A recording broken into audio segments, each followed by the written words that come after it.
Today's video, we are restoring this kitchen. We're gonna paint the cabinets. It's a lot of work, but I'm gonna show you every step you need so that you can have a successful remodeling of your kitchen. Stay tuned. So one of the most dramatic things that you can do in your home for increasing not only just the value, but its physical appearance and your durability is to paint your kitchen cabinets. So let's get into this because there's a lot of ground to cover. There are a lot of different kinds of cabinets that are made. And let's start with the doors because you have two basic things going on. You have a door and you've got the box. In this case, our door is solid wood and our box is a melamine or a particle board with a vinyl finish on it, okay? So you have a lot of different kinds of surfaces that all need to be treated differently when you're painting your project. Now, solid wood is simple. It's wood, right? You're gonna paint it. But this product here, right away, you know this has got a stain. It's like a whitewashed oak. If this was a new product, then whitewashed oak might be a water-based stain, it might be an oil-based stain. So that's the first question you gotta solve. Because no matter how much sanding you do on oak, because of the texture, you're always going to have some of that finish sitting there unless you use a chemical stripper. So sanding isn't enough. You need to know what products you're gonna use so that you get the right kind of bond. Now, before we get started, we wanna go up to the bathroom and steal this from your wife, or if you use this yourself, make sure that you have a nail polish remover with acetone, or you might even have acetone in your garage for basic cleaning. And what you want to do is just take this and rub it on the surface of the door and see if anything comes off. In that case, that's a no. If acetone doesn't remove the surface, then the surface is oil-based. Problem solved. And I can demonstrate that by doing this, because the client had previously done some paint work here. Okay, there we go. Now there's the brown paint that she had put on the inside of that door as a test for color, and she hated it, by the way. But just to demonstrate that technique works really well for helping you identify if it's gonna be a water-based or an oil-based product. Once we have that problem solved, we know how to move forward with our products. But the techniques are interesting. Wood, you use light sanding. With the vinyl, you have to go extremely light sanding and you have to use the right kind of primer. So we'll get into all those products later in the project, but for now, let's start from the beginning and what you need to do to prep your kitchen. First of all, what we need to do is we need to remove all the doors because you don't want to do the painting in the room you're working in. This is going to take a few days. And it's gonna make a lot of mess. So what you wanna do is you wanna find a place in your house where you can set up a station to paint all of these things. Depending on the time of year and the temperature and the humidity, you might wanna use a garage, you might be able to use the basement, you might be able to just throw some tarps down in your living room and set up a workstation there. But I would suggest not trying to do this job in the kitchen because you still need to live and that means you need to eat. So what I wanna do is I want to make my life simple.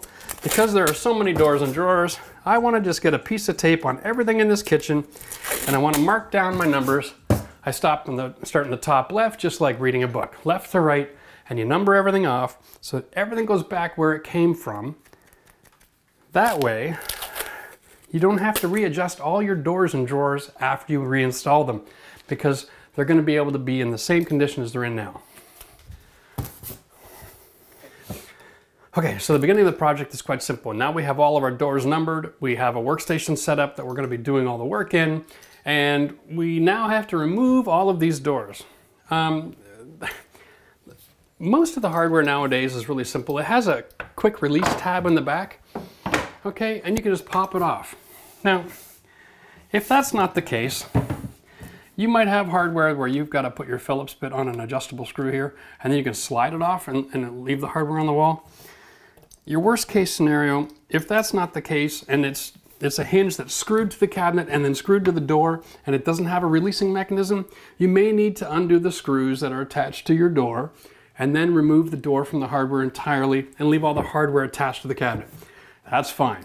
If you have a cabinet that's got a picture frame or a surface that's going to get painted as well, so we want to remove all the hardware from all of our surfaces, and that's as simple as pulling the screws and Try not to lose them.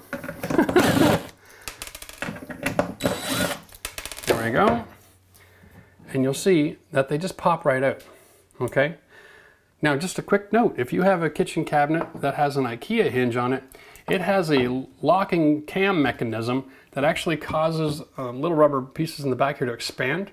So all you do is you would take a knife and pry that locking mechanism up, and then it pops out. There's no screws involved in that system at all. But here we go.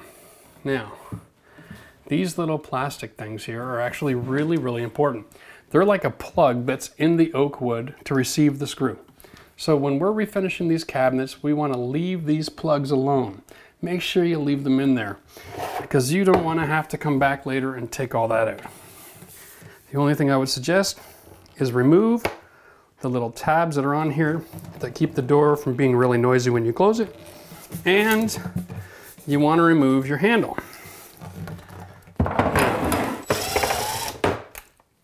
And pull the screw out. Now when you're refinishing your kitchen, if you want to keep the hardware and put the same hardware back on, you're going to save a lot of steps. But if your hardware dates your kitchen and you want to put in something new, then you have an opportunity. You can save this hole and drill a new hole with new hardware later. Or if you already have pulls on your doors and you have 2 holes, buy hardware with the same dimension on it. Okay, so if it's a 3-inch, buy 3-inch handles. And that way you won't have to do any filling and sanding and repairing of the door before you get moving forward. If they're in good shape and you're going to keep your hardware, this is a real quick process, okay? What you want to have your Ziploc bag. I prefer the freezer bags because they're really hardy. And you just throw all that in there. All your screws and bits. Okay?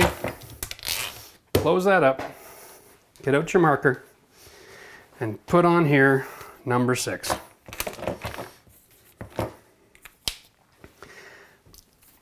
This is really important because all of your doors and drawers that are in here are going to be set especially for that piece of the cabinet.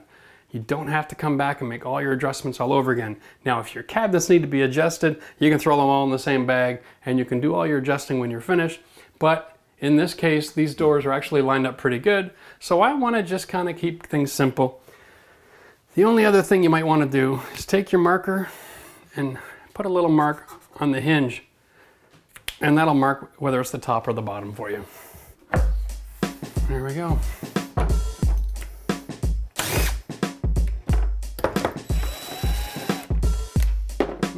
Very unique.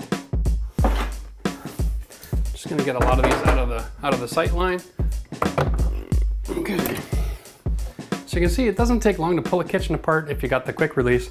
You just spend more time on the other side taking all the hardware off the doors. But this is it. Now your kitchen is prepped. The only thing we're going to be painting in this kitchen because of this style is the actual little bits of facade that are on the side of the cabinets that are showing. You know, this little valance. I think the side of the pantry door over there is going to have to be repainted as well. But because the doors take so much more prep, what I want to do is I want to get all the doors prepped, do those until we're ready to start painting, and then we can come back and do a little bit of prep on this in the morning, and we can paint everything all at the same time. It's going to be probably a 3 to 4 day project, just because we like to make sure we let it all sit. The time of year that we're in is about springtime, it's high moisture in the air, and because we're using a water-based paint, we want to give it lots of time to set up and dry properly so that we don't want to rush things and then have a problem. Now here's a trick.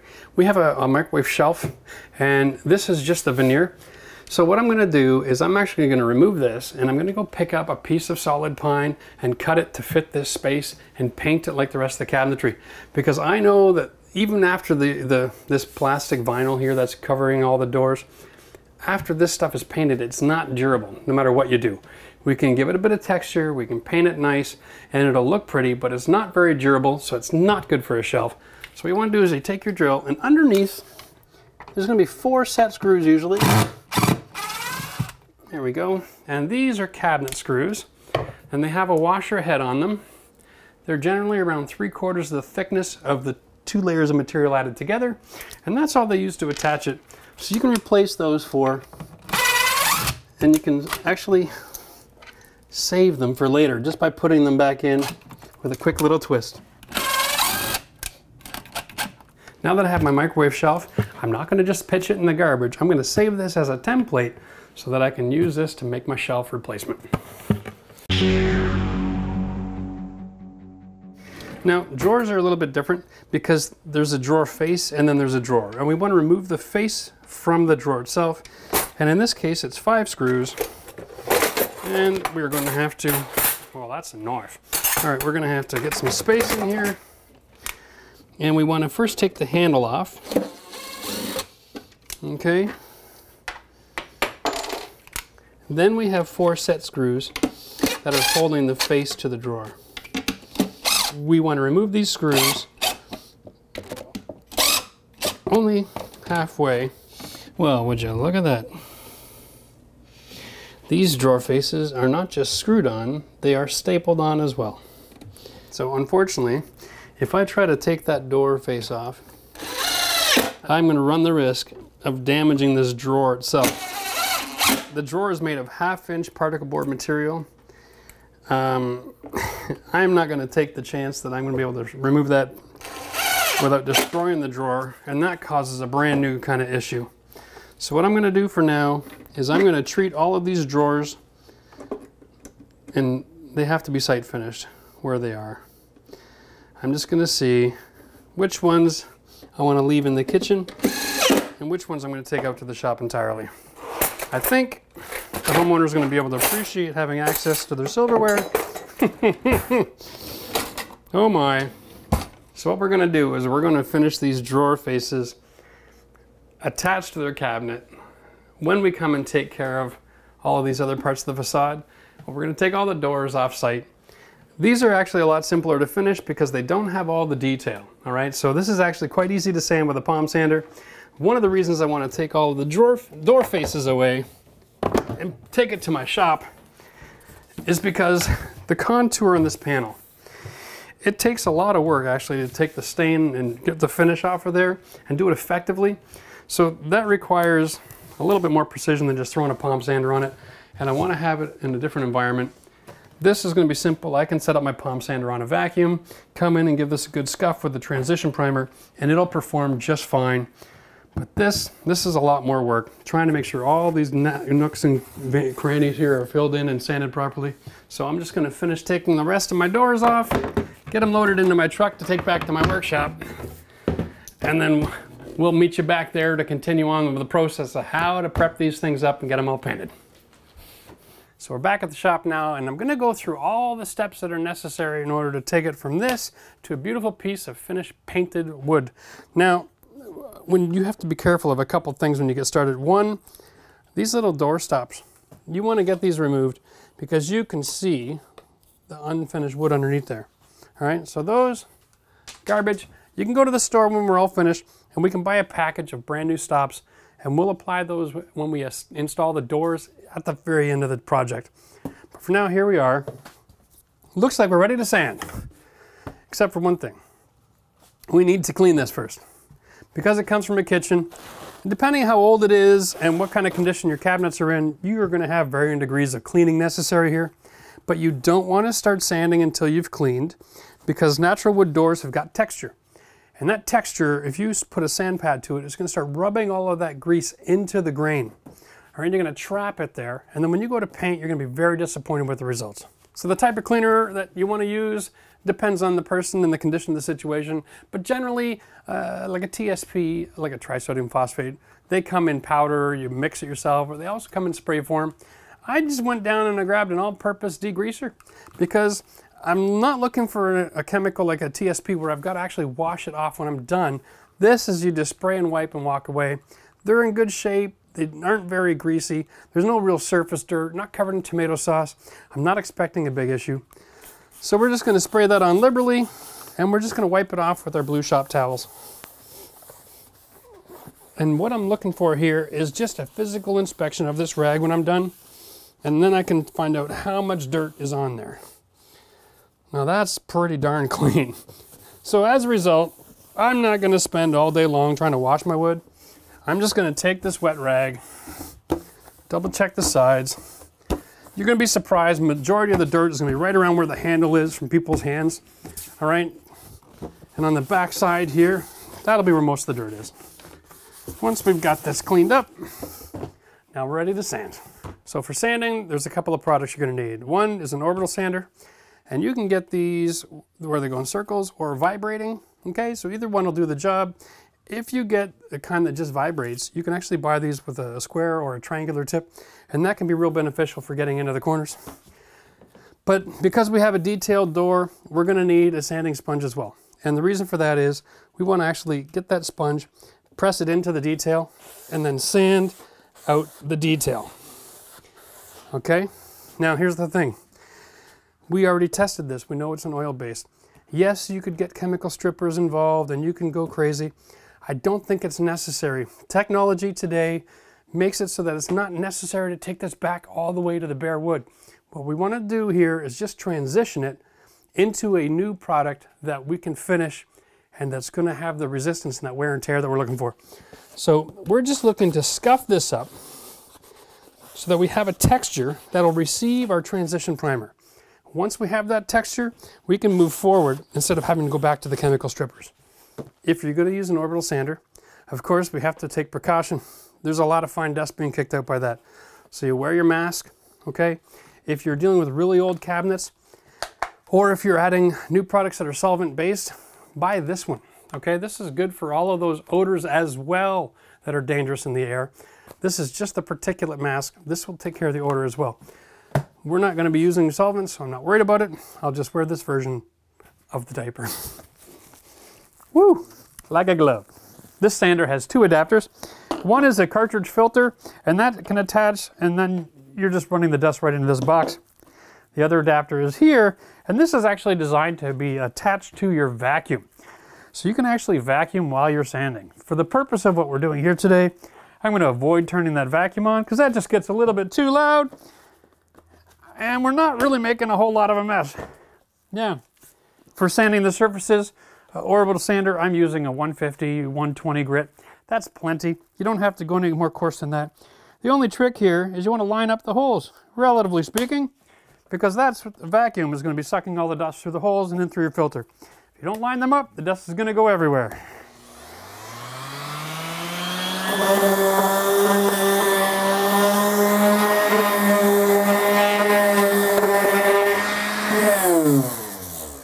Now you want to do your best to sand with the grain, and again, we're not taking it back down to bare wood, we're just scuffing the surface to get ready for transition primer. So don't over sand, you don't need to spend all day long on this process.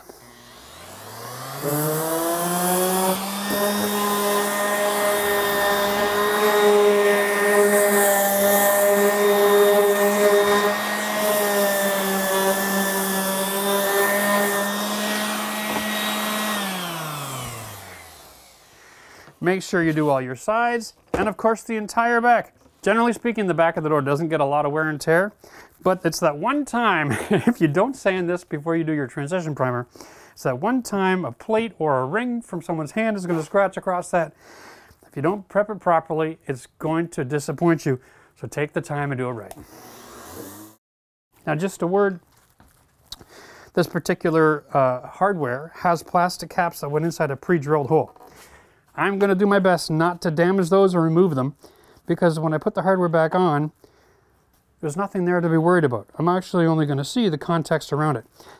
So when I'm sanding, when I'm painting, everything, I'm going to leave these here and work around them, and I'm not going to be too concerned about what happens inside that area. When you're done sanding, take your cloth, put a little bit of your degreaser on there, and just wipe over your surface. Basically, what you're doing is just trying to remove the dust and the debris from the surface. That's all, so that our transition primer isn't going to be competing with the dust that's on there in order to get a good grab. The other thing you can do is you can hook up your air compressor with a blower and give it a good shot with that if you have one handy. That is a great way to finish this as well. Okay, so now we've got our sanding finished. It's time for our transition primer. This is a product I use by Dulux, and it works amazing, and I love it. And so what I need is a paint tray, and I need a roller. Now, I've seen a lot of videos that talk about using these foam rollers when you're doing cabinetry work, but I'll be honest with you, I would prefer going with this 10mm microfiber. Foam rollers to me just seem to pick up too much air bubbles and cause a texture issue, and you don't get that nice smooth finish you're looking for. So I'm going to use this bad boy. But my paint tray is a disaster, and I am out of liners. So I'm going to show you a paint trick. Oh my goodness. Take your paint tray, put it in the garbage bag.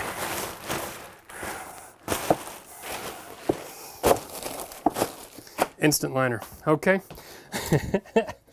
Now, if you don't own a 5-in-1 tool and you're going to paint, go buy one.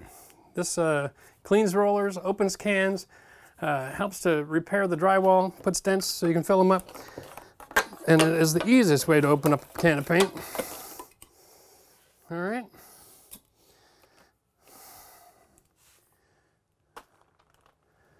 Try to portion out what you think you're going to use. And there we go.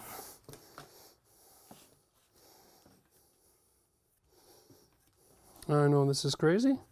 If you can remove the paint from inside that edge, then you can close that lid over and over and over again without having any issues. Okay, so try to clean that out as best you can. Give that a tap. Now, I buy these little nitrile gloves for doing stain work and that sort of thing. And I'll be honest with you, I generally don't paint with gloves on, but this process is going to take a few hours. And I'm going to be going back and forth between a couple different kinds of paint. And I'm going to be touching a lot of edge, okay? Let's face it, these cabinet doors are tiny. There's a lot of detailed work here. And since I'm going to be taking a lot of edges and painting them here and then transferring to a drying station, I just thought, you know, this one time I'll wear the gloves. All right, here we go. Brush and roll, right? So the idea is, like anything else, you want to fill up inside the brush, okay? And then take the extra off. Less is more, and you want to paint from inside the brush, not the outside. It'll reduce your drips, okay? And the whole point here is start in the edge, and you work your way towards the middle from both corners. So you put it in the edge, and you pull towards the middle. All right, making sure to get it in the crack, because these are two separate pieces of wood. So you want to get that nicely filled. I would hesitate trying to fill it with any kind of caulking. It's going to cause you a great deal of regret. It's not going to finish nice. Now, if you get any brush lines, make sure you pull them out. Okay, there we go. Now, I'm going to show you another trick. Because this channel is full of nothing but tips and tricks.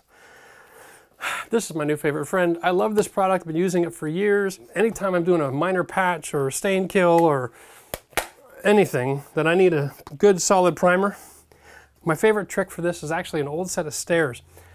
I can spray all of this down on the oil paint and then finish a couple of coats of latex over top of it and make it look brand new. If you want to make your life simple, this one can will do a kitchen. Now, I'm not going to suggest you spray the entire door with this, but because the detail that's in this door, if you want to make your life easy, you can use this as a spray primer just for the detail.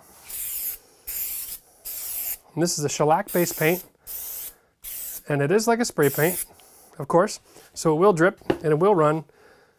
And if you have any of that, just wipe it off out of the way and then let it dry. Okay? If you get proficient with this kind of product, you can prime all of this detail in just a few minutes, and it'll save you a lot of time and effort. All right. Of course, in order to finish your priming, you can use the brush on these edges here. All right. I'm going to suggest that you do all four sides of the edge while you have this out, okay? And you want to follow with the grain. And don't worry too much about the texture of the surface. We are going to sand between coats, so don't get hung up on that. If you have paint pooling in a corner, you have a big bubble, by all means get it, but don't worry about brush lines. Just want to clean all this up. There we go. Look at this. I'm still working from inside that one brush. Amazing how much paint a brush will hold. Once I have all 5 sides done, I'm going to pull out this thing here, my trusty roller, and I'm going to roll the inside. I've already got lint. That's great. Now you'll see the process here. You're going to have a lot more paint on here than you want, okay? And this is the danger, and this is why I'm showing you the hard way first. There's more paint there than you want as a surface primer, all right? If you're not careful, you're also going to get it all over your edging. And you're going to be back and forth like this all day long, just priming up your door. Not necessary. So the way you solve this problem of having too much paint on a door is sand all your doors first, and then when they're ready to go, cut all of your edges. Then go back and put some paint on, and then go to the next door. Do 2 or 3 at once with the full roller. And then you can come back and stretch it all out, okay? And you'll see that when your roller is dry, you have a lot more control. You can even do all of the flat surfaces if you don't want to use your brush. Okay? Again, it comes down to comfort, but I prefer to do all my flat surfaces with the roller instead of a brush.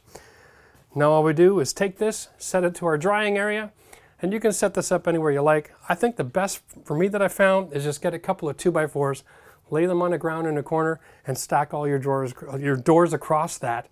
And that's a perfect way to let them dry. It takes about a half an hour. So once your door is primed and it has dried completely, usually let it have a good couple of hours. Don't be in a hurry here because you are going to use a mechanical sanding machine and you don't want to sand all of this off real easily. If it hasn't had time to dry and bond properly, you're going to be disappointed and have to paint them all over again. So what I would suggest, if you have the time and the patience, prime everything one day and then do your first coat the next day and then your second coat after lunch. And here's why. We are going to be switching out our sandpaper and we're going to go from our 120, gotta love the hook loop, and we're gonna switch that over to the 220. Now I like to buy them in different colors because then it keeps me honest and I don't forget that I gotta switch it out. Again, line up the holes, get ready to go.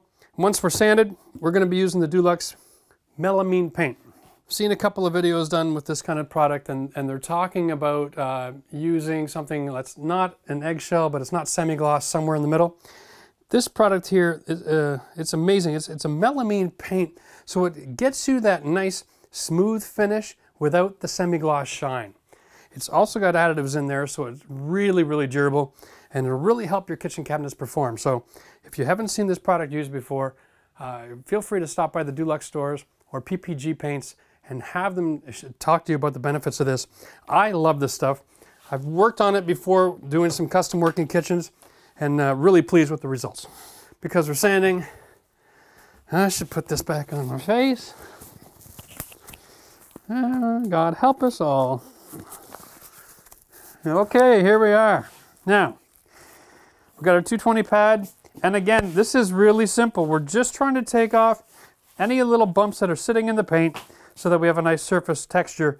I'm not trying to take this back to the wood, of course. Just a quick run.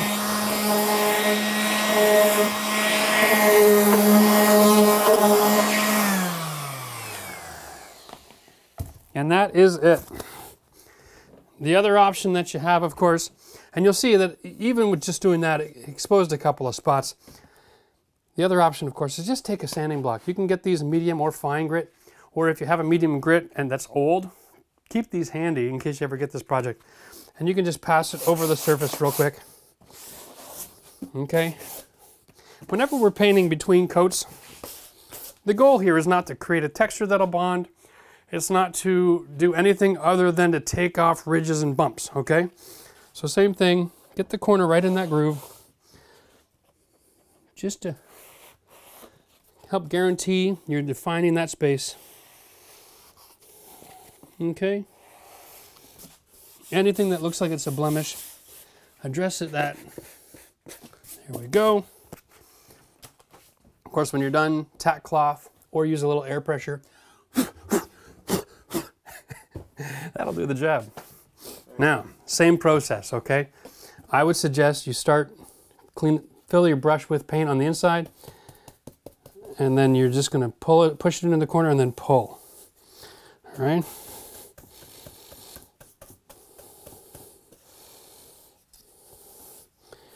And then just clean it all up. Make sure that there's no ridges. All right? There we go.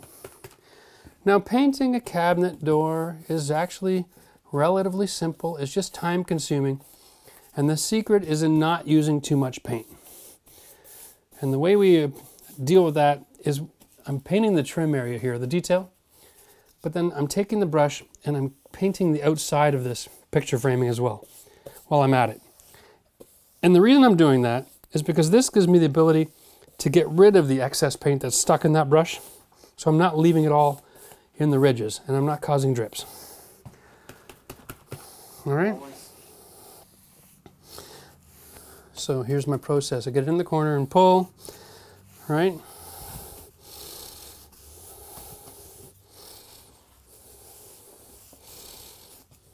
Now, I'm going to pull in the direction of the grain here.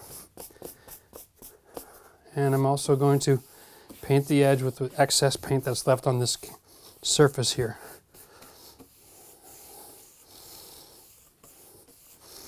One of the things you want to be careful of when you're painting is this concept of less is more. You might take a little bit of experience, but you really need to trust the technology that's in the paint. Nowadays, this paint acts like a self-leveler. You put it on, and then it'll spread out while it's drying. It gets rid of all these brush lines, and it gets really good coverage. A good quality paint gives you such good coverage that you don't hardly need any to get the result that you want. And it allows you to still see the grain of the wood underneath the paint. There we go. That is absolutely beautiful. Okay, now the same thing with the door. I'm using a 10 mil roller, and this one I didn't load up. You'll see how there's hardly any paint on there.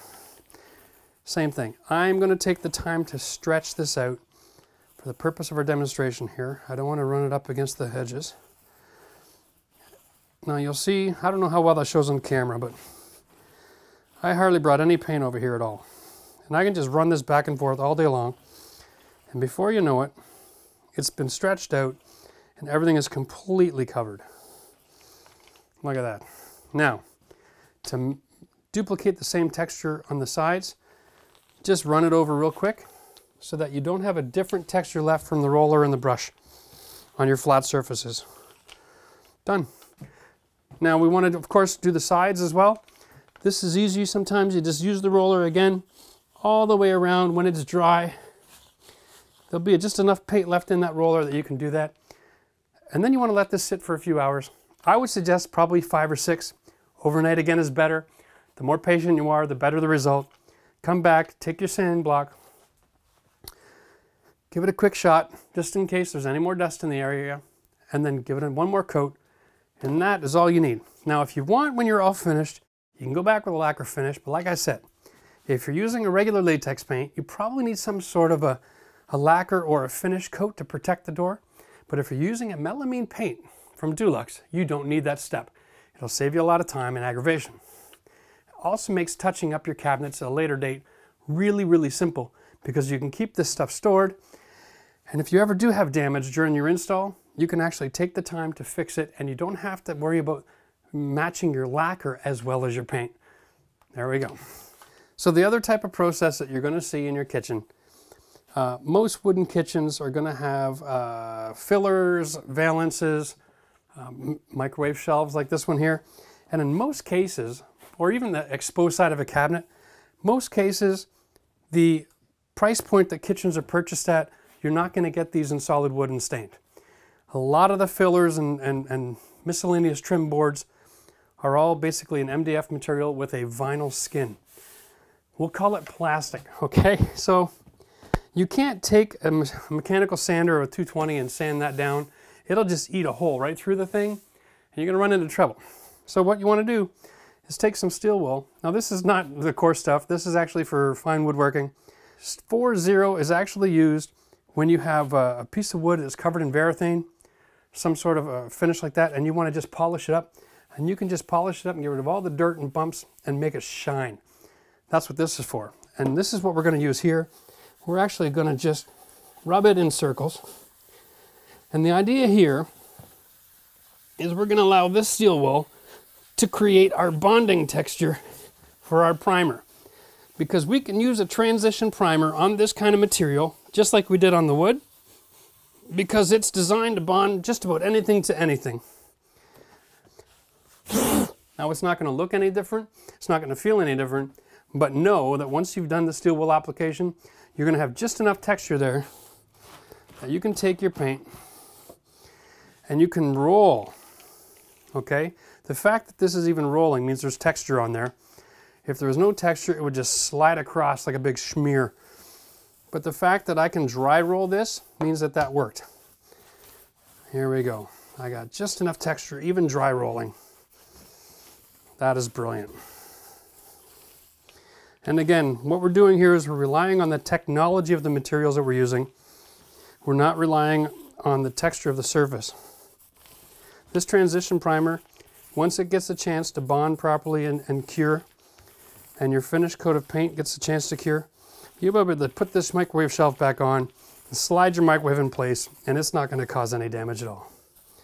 Okay, so once your transition primer is dried, go back to your mechanical sander. You can then use your 220 sandpaper just like any other painted surface. Again, when we're doing our sanding in between coats, what we're dealing with is the surface of what's painted, not what's underneath. So all of a sudden, now that we've got our transition primer on here, we have a brand new surface, so just treat it like any other painted surface and you'll be fine. Okay, so we are back on the job site today. Today is the day we have to handle all these little miscellaneous elements. The skins beside the hood fan, gables on the cabinets, that sort of thing. So I guess your first step is clean out your room. We got to remove the fridge, we got to remove the hood fan, and then we can TSP all of those surfaces, make sure they're also free from grease. Double check, quick note, nowadays a lot of the kick plates around the cabinets are also done in a vinyl skin, so that's the way it is here. That has to be cleaned and painted as well.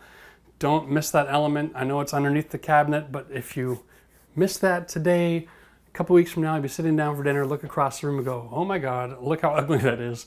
So we're gonna prep the room, make sure it's all ready to go. Use a couple of black garbage bags on top of the counters and appliances. That way it acts like a drop cloth. I like to use the black bag just because if I have a drip or I see I'm making a mess, it's really obvious to me. Once we get that done and we clean all of our surface, then we're going to sand all of these vinyl skins again. Now we showed you earlier in the video that we use a little bit of steel wool for that. We have a large surface, so you can use a sanding disc. I like to use 120 grit, but don't put it on the sander. Just use it by hand, okay? So just grab a hold of it and use it as a hand sand. Again, we're just lightly scuffing the surface so that it'll hold to the bonding primer. And then once we get all of that done, then we can start getting our first coat of paint on. And then it's just a matter of hanging on the doors and making sure it's all level. So let's get working. Okay, so we're gonna remove the hood fan because we have skins on both sides and just a little bit of space, but not enough to get a brush and roller in there. And we don't want to try to maneuver back and forth. We just want to remove it and then reinstall it. Now we've got a video about how to change your hood fan in our library, so you can check the little icon that looks like a magnifying glass, put in hood fan, and then there'll be a description, probably a link at the end of this video. Max, I'm sure, will take care of that. That way you can follow that step along. Yep, typical. There's no moret there. Be very careful in messing with this stuff because you don't want to blow yourself up. So, like an idiot, I forgot my degreaser today when I came. Lucky for me, the client had her TSP. This is the new TSP product. It's an environmentally safe version. My guess is that they had some issues with the political correctness of phosphates. So they've corrected that, which is lovely. So it's just a part mixed with warm water. And we don't need a lot of scrubbing here. We're just going to make sure that our surface is somewhat clean. Again, just removing the grease because we're not going to use a lot of mechanical sanding. I want to make sure we got a good surface to bond to. So the next step, of course, is to sand, and this is 150 grit, and I'm just going to go like this, just using my hands like a sanding block. Again, you can see on the surface, if you go especially in a circular motion, you'll see the scratches. And this is how you know you've scratched it up, okay? So like this, you maybe can't see what you're doing, but if you go circular,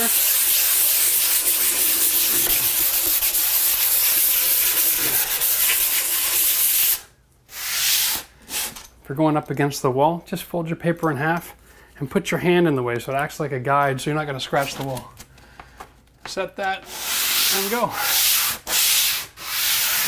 So then when you're done, before you paint, just take a damp cloth or a tack cloth and just wipe real quick to get the dust off the surface.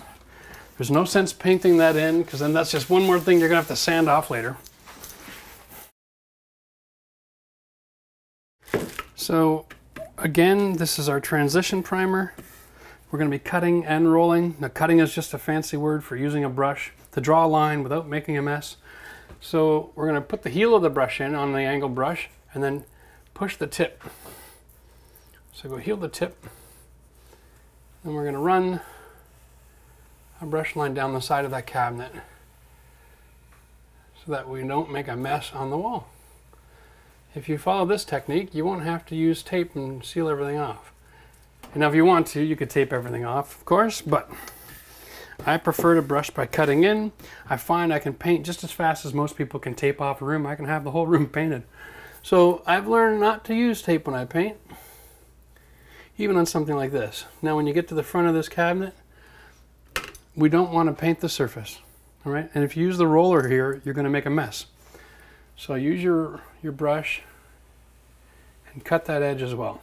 And the secret here of not getting any paint on it is when you get to the bottom, if the metal part of your brush stays level with the bottom of the surface, the bristles all be coming away. If you go down like this, they'll curl underneath and make a mess on the bottom of the cabinet. All right, so same thing here. We're going to go down and pull a heel off. All right. Now we have our edge defined. We can take the roller, but basically, there you go. With a little bit of pressure, you want to just kind of move whatever paint you have there around to even out your texture. Here we go. When you're done your surface, take a cloth, set it up, and just do a quick run down each edge. See, look at that, I found a little bit of paint. Do the bottom as well. Ah, nice and clean. Better to do it now. It's hard to clean this transition primer off later if you find it. So keep it clean as you go because it is a transition primer and this really bonds to just about anything. Do some of this without getting any paint on the wall.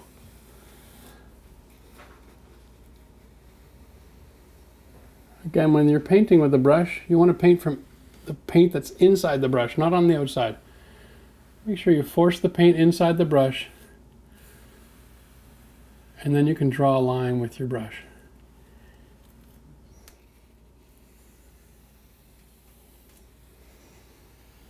So you can see that in the beginning we taped all the doors and drawers off because we were going to remove the faces. And I'll just take this out, usually that easy. You can see on the camera that it had these 4 screws in the corner as well as the screw that holds the handle. We started taking it apart and I realized, well, there's a staple on here as well in all 4 corners. And the actual material on this drawer is quite thin on the front of the face. So here was my concern. If I try to take the face off, I've got staples, I'm going to have damage that's going to be hard to correct. And if they use any adhesive on this as well, when they stapled it, we're going to run the risk of causing damage to this drawer that I can't repair. So what we did is we decided to leave it, and we'll do all of this together when we come in to do the skins. So what we're going to do is we're going to leave the garbage bags on the counter. Now that we got this area done, we'll save the hardware for later. So we're prepping our drawer by removing the door hardware, taking off the little silent stops that go on the back for when you close. Of course, we're going to get our TSP out. This is usually the dirtiest part on any cabinet. It's right around the handle, all across the top. We're going to have oils from people's hands. Want to get all that wiped up. Okay. And then we're going to want to sand. Now, in this situation, you could use your orbital sander, but because I'm painting in this room, I don't want to be doing anything that's kicking the dust up in the air, so I'm just going to use a hand sanding block. And you want to make sure you get every one of these surfaces. Preparation is really the key here, folks. Just because you have a great product like a transition primer doesn't mean you get to get lazy. Everything can always bond a little bit better, be a little bit cleaner, be a little bit more scuffed up. So take your time. Although it feels like it takes a long time, if you try to cut a corner with your sanding, you're going to be really disappointed with the results at the end of the day. And honestly, it takes a whole minute a drawer. It's worth the investment. There we go. Take my rag, I'm just going to get the extra dust off. And then once again, we're going to cut and roll the entire surface while it's attached.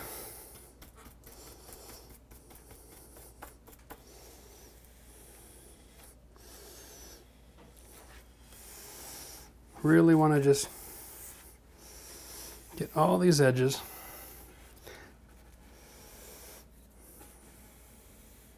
And I'm going to suggest not using a roller on all these edges, or you're going to create so many drips that have to be cleaned up. You'll just be running around in circles. So once again, I'm using a garbage bag as a tray liner. I love my garbage bags. But this roller fell into the big soup. So I'm using the 5-1, the curve edge, and I'm literally trying to take out as much of this paint as I can. Okay, off this roller before I paint the door face. I don't want to have this thing saturated, or it'll just be like sliding around, making a huge mess. So now that we have this pretty much dried out, I'm not even using any pressure. Look at how much paint is coming off that roller. Okay, so now when I apply pressure, it's in order to get coverage, and I'm not going to be forcing paint to be dripping off all the edges. So dry rolling your primer is definitely a good idea. There we go. All right, yeah, Max wants to see if I can do this left-handed. Well, it's not as easy. I usually got to hold myself still. But the same concept applies. Clean, just brush from inside. And it's all about technique here, not speed. Watch the heel of the brush. I am not left-handed.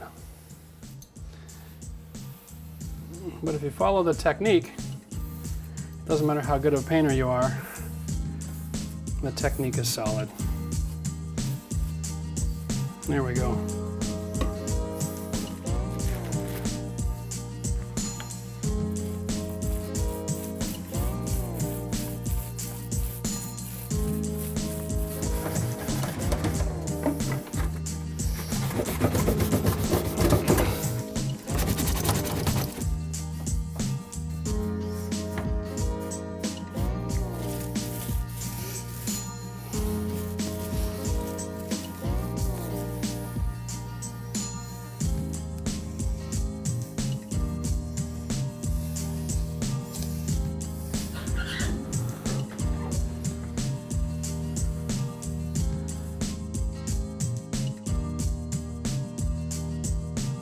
So here we are, we have this huge skin panel. My suggestion is just keep the same 6-inch roller. There's no real reason to set up another paint gear with a traditional roller. I know it seems like a lot of space, but invest a couple minutes rolling it. You'll end up with a nice product. You're gonna end up spending 10 or 15 minutes just cleaning up the other roller anyway.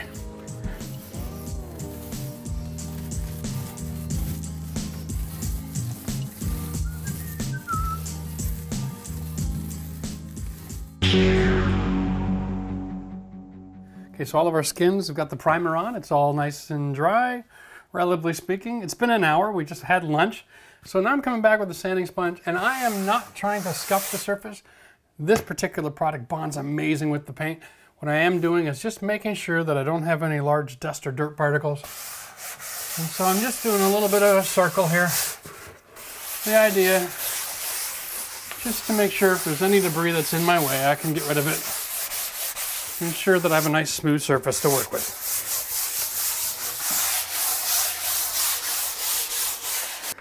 Just a little tip when you're working with your paint, pour out enough that you'd only leave about an inch, inch and a half in the bottom of the can. That's perfect, because now my brush, I can force it into there, clean off all the paint that's on the edges. And the only thing that's left is paint that's inside the brush, not on the outside. And that is how you cut without making a mess. And that is our color. I got paint on my hand. This is like a really sticky paint, man. Yeah, you don't want to get it all over yourself when you're working. All right. Well, the secret to rolling with a material like this, because it has the ability to cover such a huge amount of space with such a little amount of paint, is you really want to stretch your first roll mark out over a large area. Then you want to go back and then just push the paint around it, cover it up. Okay? And then as you're finishing, hopefully your roller is dry enough that it leaves a nice consistent texture. If it's not, go rub some paint off somewhere and then come back so that you have a nice consistent texture on the wall. There we go.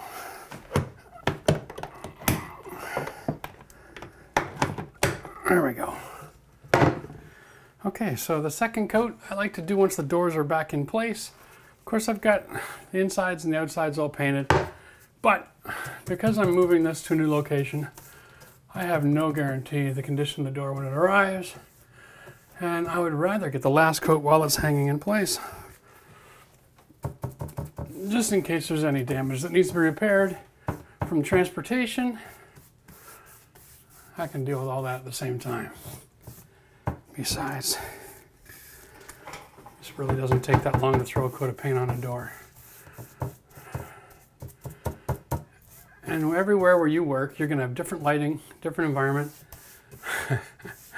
It's just nice to have it in this final resting place when you do the final coat. Okay. So now in order to finish the coat, I want to just put a little bit of paint on each of the inside of these doors. And I want to just back roll till the coverage is really nice. And again, I'm just using whatever pressure is necessary to get a nice even coat.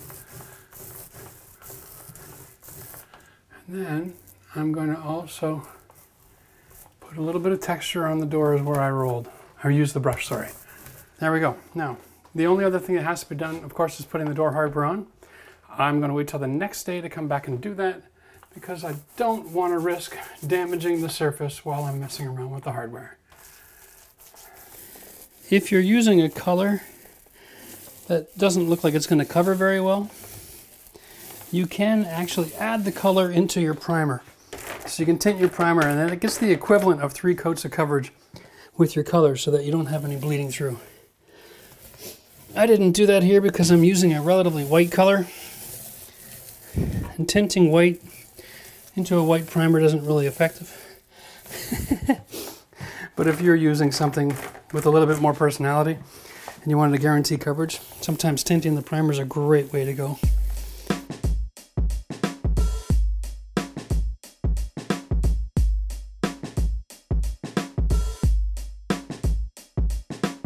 I don't know how well the camera picks this up, but because we're dealing with a natural wood, there are some areas here where this joint is. You can see some light brown staining coming through. And generally speaking, that's just the sap from the oak. It's very here and there. Oh, there's a lot of it on this corner here. Wow, yeah, that really shows. You can see that? The reason you can see that is because when we are using our transition primer, it's a water-based product that bonds to oil. So it's not a sealer the same way that a stain blocker would work. So what you're going to find is when you're done, you want to give yourself about a week, maybe even 2. And then all these little spots are going to show up. And that's not a problem because all you do is you get a stain sealer. And I like to use Aerosol Kills. It's a shellac-based product. It's the same product I use to seal all of the detail. Like you can see this was done in Kills, no dark yellow. Where the Kills didn't show up, the stain comes through. So we'll wait and find out where all the stains are that come through. And there might be just a few spots, it might be all over the place, it doesn't really matter. Once it's all made itself apparent, then we're going to come back, give it a stain block, a little touch up.